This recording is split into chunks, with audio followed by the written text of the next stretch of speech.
നടൻ പൃഥ്വിരാജിന് ആദായനികുതി വകുപ്പിൻ്റെ നോട്ടീസ്. നിർമ്മാണ കമ്പനിയുടെ പേരിൽ പണം വാങ്ങിയതിൽ വ്യക്തത വരുത്തണമെന്ന് ആദായനികുതി വകുപ്പ് അറിയിച്ചു. 3 സിനിമകളുടെ പ്രതിഫലം സംബന്ധിച്ചാണ് നോട്ടീസ്.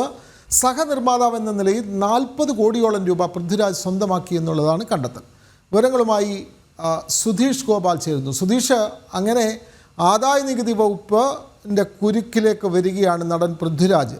നടനും സംവിധായകനുമായ പൃഥ്വിരാജ് നിർമ്മാണ കമ്പനിയുടെ പേരിൽ പണം വാങ്ങി എന്നുള്ളതാണല്ലോ ആദായനികുതി വകുപ്പിൻ്റെ കണ്ടെത്തൽ. കൂടുതൽ വിവരങ്ങൾ.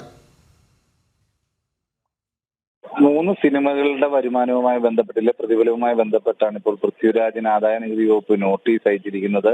ഇത് ഗോൾഡ്, ജനഗണമന, അതോടൊപ്പം തന്നെ കടുവ എന്നീ സിനിമകളിലെ പ്രതിഫലവുമായി ബന്ധപ്പെട്ട വിശദീകരണമാണ് ആരാഞ്ഞിരിക്കുന്നത്.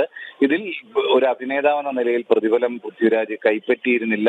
എന്നാൽ സഹനിർമ്മാതാവെന്ന നിലയിൽ ഈ 3 സിനിമകളിൽ നിന്നായി 40 കോടി രൂപ പ്രതിഫലമായി ലഭിച്ചു എന്നതാണ് കണ്ടെത്തൽ. ഇതിന്റെ അടിസ്ഥാനത്തിലാണ് ഇതിലെ പ്രതിഫലം സംബന്ധിച്ച് വിശദീകരണം തേടിയിരിക്കുന്നത്.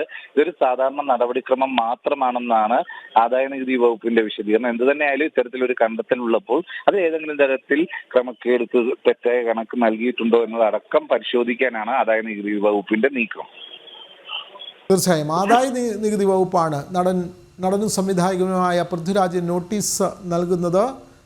സിനിമയുടെ സഹനിർമ്മാതാവെന്ന നിലയിൽ കൈപ്പറ്റിയ 40 കോടിയോളം രൂപയുടെ കണക്ക്, അതിന്മേലുള്ള വ്യക്തത വരുത്തണമെന്നാവശ്യപ്പെട്ടാണ് ആദായനികുതി വകുപ്പ് ഇപ്പോൾ പൃഥ്വിരാജിന് നോട്ടീസ് നൽകിയിട്ടുള്ളത്. വിവരങ്ങൾ നൽകുകയായിരുന്നു കൊച്ചിയിൽ നിന്നും സുധീഷ് ഗോപാൽ.